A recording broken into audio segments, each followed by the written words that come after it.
Pernah nggak sih kamu ngerasa kerjaan tuh jadi beban banget? Kayak setiap hari tuh gitu-gitu aja, berjuang cuma buat lewatin hari.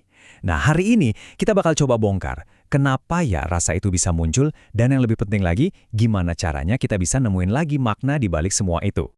Oke, coba deh kita iseng-iseng sedikit. Kalau aku sebut kata bekerja, apa sih yang pertama kali muncul di benak dan perasaan kamu? Apakah langsung semangat, atau justru yang kebayang malah rasa capek yang udah akrab banget? Ya kan? Buat sebagian dari kita, kata itu langsung bikin kebayang rasa lelah, lesu, capek. Tapi, buat sebagian yang lain, kata yang sama justru bisa bawa senyuman dan rasa sukacita. Ini dua kutub perasaan yang beda banget, padahal topiknya sama. Sesuatu yang kita lakuin hampir setiap hari. Terus, kenapa perasaan ini jadi penting banget? Karena faktanya gini, lebih dari separuh waktu hidup kita itu dihabiskan buat bekerja. Bayangin deh, jadi cara kita mandang pekerjaan itu ngaruh banget kebahagiaan kita secara keseluruhan. Ini bukan hal yang sepele loh. Nah, ternyata kuncinya itu bukan di apa jenis pekerjaannya, tapi di gimana cara kita melihatnya. Ada dua cara pandang yang fundamental banget. Ngelihat kerjaan sebagai sekedar tugas atau sebagai sebuah pelayanan, sebuah panggilan jiwa. Oke, yang pertama adalah tugas. Ini cara pandang yang transaksional banget. Simpelnya, kamu kerja, ya kamu dibayar, udah. Pekerjaan dilihat cuma sebagai kewajiban, cara buat cari makan dan bertahan hidup, nggak lebih dari itu. Nah, beda banget sama yang kedua, pelayanan. Disinilah pekerjaan jadi sebuah panggilan. Dilakuinnya sepenuh hati, karena ada tujuan yang lebih besar di baliknya. Fokusnya langsung geser, dari yang tadinya apa yang bisa gue dapet, jadi apa yang bisa gue kasih. Oke, sekarang kita bedah lebih dalam lagi ya. Perbedaan pola pikir ini ternyata ngebuat jurang yang gede banget dalam cara kita bereaksi sama situasi sehari-hari di kantor. Yuk kita lihat perbandingannya langsung. Misalnya nih, gimana reaksi kita pas dikritik? Buat yang pola pikirnya tugas, kritik itu rasanya kayak serangan pribadi. Bikin pengen nyerah aja rasanya. Tapi dengan pola pikir pelayanan, kritik itu jadi masukan yang berharga. Bukan serangan, tapi justru jadi bensin buat jadi lebih baik lagi. Terus, gimana soal pengakuan? Nah, ini juga beda banget.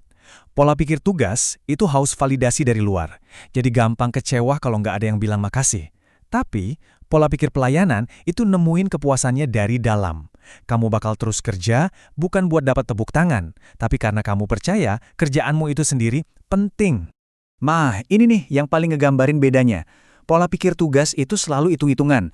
Aku udah ngorbanin segini banyak, jadi aku pantas dapat imbalan segini. Sebaliknya, pola pikir pelayanan itu ngelihat dirinya kayak pohon yang terus berbuah. Pertanyaannya bukan aku dapat apa, tapi apalagi ya yang bisa aku berikan? Ujung-ujungnya, tujuan yang dikejar juga jadi beda total. Pola pikir tugas itu ngejar apa yang bisa dihitung, uang, harta, materi. Sementara pola pikir pelayanan itu ngejar sesuatu yang nggak ternilai, kesetiaan, dedikasi, dan komitmen pada sebuah visi yang lebih besar. Dan puncaknya adalah pertanyaan ini. Sebetulnya, kita kerja buat siapa sih? Apakah cuma buat numpuk piala dan pengakuan buat diri sendiri? Atau kita kerja buat melayani sesuatu yang lebih besar dari diri kita? Bisa jadi buat komunitas, buat sebuah tujuan mulia, atau bagi sebagian orang sebagai bentuk ibadah kepada Tuhan. Jadi, dari semua perbandingan tadi, apa sih intinya? Pesannya sebetulnya sederhana tapi kuat banget.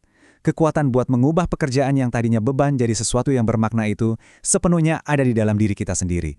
Jadi, poin pentingnya ini ya, kebahagiaan di tempat kerja itu bukan soal nemuin pekerjaan yang sempurna, karena bisa jadi itu nggak ada. Tapi ini soal gimana kita membawa sikap dan pola pikir yang benar ke pekerjaan apapun yang kita punya sekarang. Dan ini membawa kita ke kesimpulan akhirnya. Kunci kebahagiaan sejati dalam pekerjaan, dan mungkin juga dalam hidup, itu bukan soal apa yang kita kerjakan, tapi mengapa kita mengerjakannya? Karena ya hidup tanpa tujuan itu rasanya kering, hampa, dan mati. Jadi aku mau ninggalin satu pertanyaan buat kamu bawa dan renungin. Apa sih mengapa di balik pekerjaanmu? Apakah itu cuma sekedar tugas yang harus selesai atau sebuah panggilan yang ingin kamu penuhi? Pilihan itu sepenuhnya ada di tangan kamu.